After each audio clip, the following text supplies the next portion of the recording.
بسم الله الرحمن الرحيم.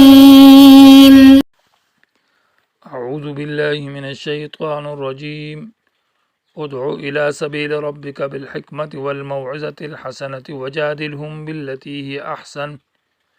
إن ربك هو أعلم بمن ضل عن سبيله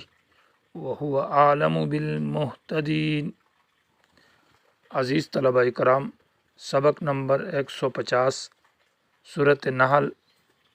آیت نمبر 135 125 آخری آیات ہیں سورہ نحل کی، اور ان آیات کے اندر اب بیان دعوت ہے کہ اس مسئلے کے لیے جو سورہ نحل کے اندر ذکر ہے کہ شرک اعتقادی کے اوپر رد اور شرک فعلی یعنی توحید کے اوپر دعوت دے دو اور شرک کی ہر قسم کے اوپر رد کرو، اس مسئلے کے لیے دعوت دینا ضروری ہے۔ اور دعوت کے 5 آداب ذکر ہیں۔ پہلا ادب یہ ہے کہ ادعو دعوت دیجیے حکمت اور موعظہ حسنہ کے ساتھ، اور دوسرا ادب ہے وجادلہم باللتی ہی احسن، یعنی با اخلاق اچھے انداز کے ساتھ دعوت دیجیے، اور تیسرا ادب ہے وصبر، اور چوتھا ادب ہے ولا تحزن علیہم، اور نمبر 5 ولا تک فی ضیق مما یمکرون۔ یہ آداب 5 کا بیان ہے آیات کے اندر۔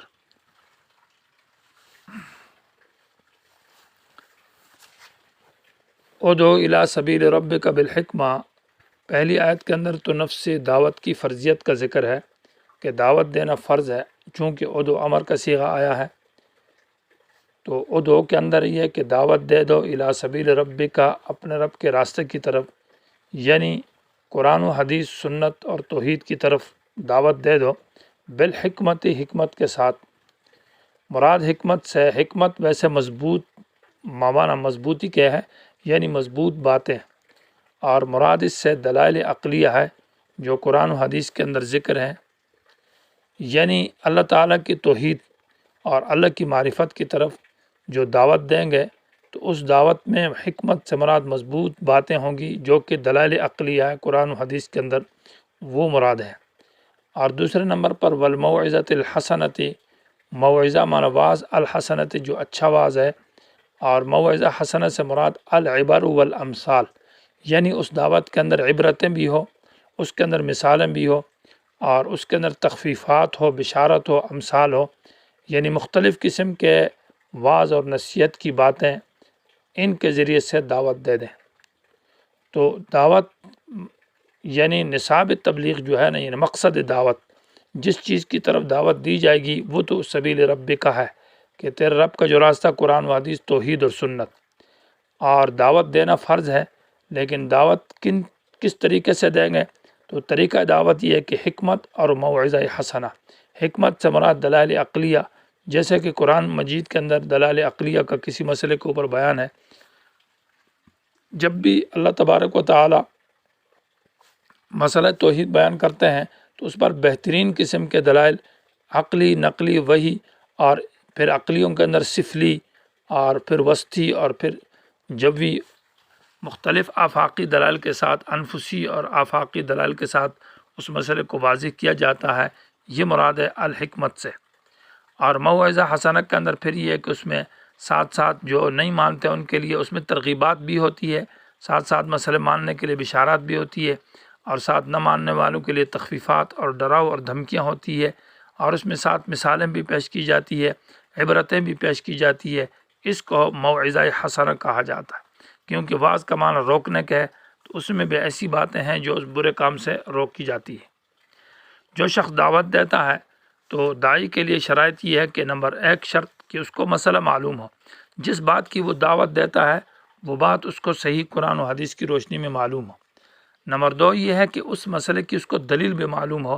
توحید کی طرف دعوت دیتا ہے یا سنت کی یا قیامت کا مسئلہ ہے یا کوئی بھی مسئلہ ہے، اس مسئلے کی دلیل بھی اس کو معلوم ہو۔ نمبر 3 یہ ہے کہ اس آدمی کے پاس اس مسئلے کے اوپر حکمتیں بھی ہو، عبرتیں ہو، اور اس کے پاس امثلہ ہو، یہ مختلف قسم کے مثالوں اور ترغیبات سے وہ دعوت دے، تو یہ داعی کے شرائط کے لیے۔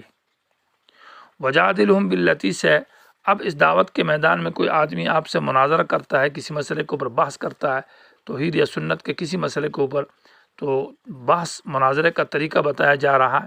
کہ وجادلہم، اگر اس دعوت کے میدان میں آپ سے کوئی بحث کرے تو جادلہم، ان سے بحث کریں، یعنی جھگڑا کریں۔ جھگڑے سے مراد یہاں بحث مباحثہ ہے، باللتی، اس طریقے سے، یہ احسن، جو اچھا طریقہ ہے، اور التی احسن، یہ احسن سے مراد اخلاق حسنہ مراد ہے، انتہائی یعنی بہترین نرم اخلاق کے اندر، یعنی اگر رد کرنا ہے کسی کے اوپر، تردید کرنی ہے تو انتہائی اشارت کے ساتھ اس پر رد کرنا ہے، اور اس میں ساتھ ساتھ یہ کہ صراحتاً اس کا نام نہیں لینا، اس میں طعن و تشنیع کا انداز نہ ہو، گالی گلوچ کا طریقہ نہ ہو،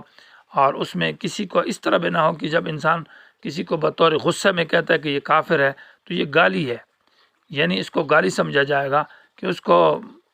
مبتدع کہتا ہے، فاسق کہتا ہے، فاجر کہتا ہے، کافر کہتا ہے، اور غصے میں کسی کو کافر کہتا ہے، تو یہ حالت غصہ میں جو کسی کو کافر کہہ رہا ہے، یہ اس کو گالی دینا ہے، اور انتہائی خیرخواہی والا انداز ہو، نرم لہجہ کے انداز میں ہو، اس میں طعن اور والا انداز نہ ہو، دلائل بھی ہوں اور تخفیفات بھی ہوں۔ اس کے ساتھ ساتھ اگر لوگ ہٹ درمی کریں اور لوگ ضد پر اتر جائیں کہ پھر بھی بات نہیں مانتے تو برداشت کریں اور اخلاق حسنہ سے پیش آئیں۔ تو اس کا ذکر ہے وجادلہم باللتی ہی احسن، بحث کر ان کے ساتھ اس طریقے کے ساتھ، یہ احسن جو اچھا ہے، اخلاق مراد ہے، کیونکہ سب سے بڑا داعی جو ہے نا حضرت موسیٰ علیہ السلام ہے، اور جس کو دعوت دی جا رہی وہ سب سے بڑا ظالم دنیا کے اندر فرعون ہے، اور اللہ تبارک و تعالی نے سورۃ طٰہٰ کے اندر موسیٰ علیہ السلام اور ہارون کو کہا ہے وَقُولَا لَهُ قَوْلًا لَيِّنًا لَعَلَّهُ يَتَذَكَّرُ أَوْ يَخْشَىٰ، کہ ان کو کہا قولاً لینا، نرم لہجہ ہو، بات صحیح ہو، بات حق ہو، بات پوری ہو، لیکن لہجہ اور انداز بڑا نرم ہو۔ تو فرعون سے بڑا ظالم تو کوئی نہیں ہے، لیکن اس کے سامنے بھی حضرت موسیٰ علیہ السلام جیسے عظیم شخصیت کو یہ پیغام دیا جا رہا ہے کہ آپ اچھے انداز سے اور لین طریقے سے دعوت دیں، کیونکہ یہ مؤثر ہے۔ وجادلہم باللتی، باللتی کا دوسرا معنی ہے کہ ان سے بحث کر، باللتی مراد توحید ہے، یہ احسن جو اچھی ہے، یعنی توحید کی دعوت دے دیں۔ ان ربک هو اعلم بمن ضل عن سبیلہ وهو اعلم بالمہتدین میں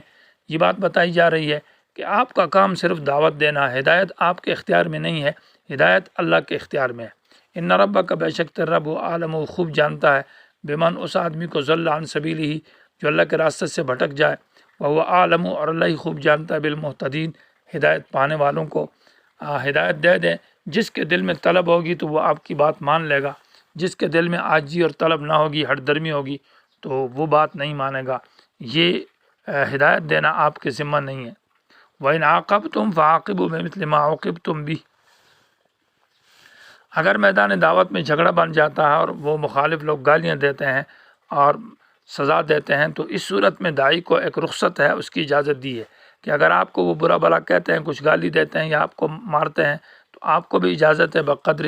کہ اس نے جو آپ کو سزا دی ہے، آپ کو ہاتھ سے مارا ہے یا ڈنڈے سے مارا ہے، تو آپ اس کے برابر سزا دے سکتے ہیں۔ وَإِنْ عَاقَبْتُمْ، اگر آپ سزا دینا چاہیں کسی کو تو فَعَاقِبُوا، سزا دے دو، بِمِثْلِ مَا، اس سزا کے برابر، عُوقِبْتُمْ بِهِ، جو تم کو دی گئی ہے۔ یہ بھی ضمیر ماں کی طرف لوٹ رہی ہے، معنی ہے کہ بِمِثْلِ مَا، اس سزا کے برابر، عُوقِبْتُمْ کی دی گئی ہے تم کو، بھی وہ سزا، تمہیں جو گالی دی گئی ہے تو اتنی گالی تم بھی دے سکتے ہو، یہ رخصت ہے، اور تمہیں جو مثال طور پر مارا گیا ہے تو اس بقدر تم اپنا بدلہ لے سکتے ہو، اس میں زیادتی کی گنجائش نہیں ہے۔ ہاں وَلَئِن صَبَرْتُمْ لَهُوَ خَيْرٌ لِلصَّابِرِينَ، یہ عظیمت کا ذکر ہے کہ اگر تم صبر کرو، اور یہ صبر کرو تو لہو خیرun، یہ صبر تو بہت بہتر ہے صبر کرنے والوں کے لیے، یعنی سزا دینا یہ رخصت ہے، اور صبر کرنا یہ عظیمت ہے، یہ اعلیٰ درجہ ہے۔ وصبر، اور اب حکم ہے صبر کا، وصبر، صبر کیجئے، وما صبر، کار نہیں ہے آپ کا صبر اے پیغمبر، الا باللہ، مگر اللہ کی رضا کے لیے۔ اس پر سوال یہ ہوتا ہے کہ اوپر آیت میں کہا کہ عاقبو، آپ سزا دے سکتے ہیں، اور نیچے کہا کہ وصبر، یعنی صبر کا حکم پکا آ گیا، تو اس کی کیا وجہ ہے؟ جواب یہ ہے کہ وہ اوپر جو تھا نا فعاقبو، وہ رخصت کا ذکر تھا کہ رخصت ہے، آپ کو اجازت ہے، انتہائی تکلیف میں ہو جائیں تو آپ سزا دے سکتے ہیں، اور وصبر، یہ عظیمت کا ذکر ہے، صبر کرنا یہ بڑا عظیم کام ہے۔ نمبر 2 جواب اس کا یہ ہے کہ اوپر حکم جو تھا فعاقبو، وہ امت کو، عام امتیوں کو حکم ہے، اور نبی کا درجہ یہ ہے کہ وصبر، وہ صبر ہی کریں گے۔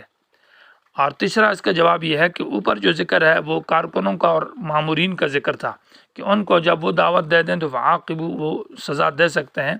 اور امیر کو حکم یہ ہے کہ وہ بہرحال صبر کرے، وہ برداشت کرے، کیونکہ امیر اگر ایسا ہو کہ وہ بد اخلاقی کرے گا تو یہ بات درست نہ رہے گی۔ اس لیے کہا وصبر، آپ صبر کریں، وما صبر کا، نہیں ہے آپ کا صبر الا باللہ، مگر اللہ کی رضا کے لیے، ولا تحزن علیہم، اور پھر ان کے اوپر غم نہ کھائیں، ان کے اوپر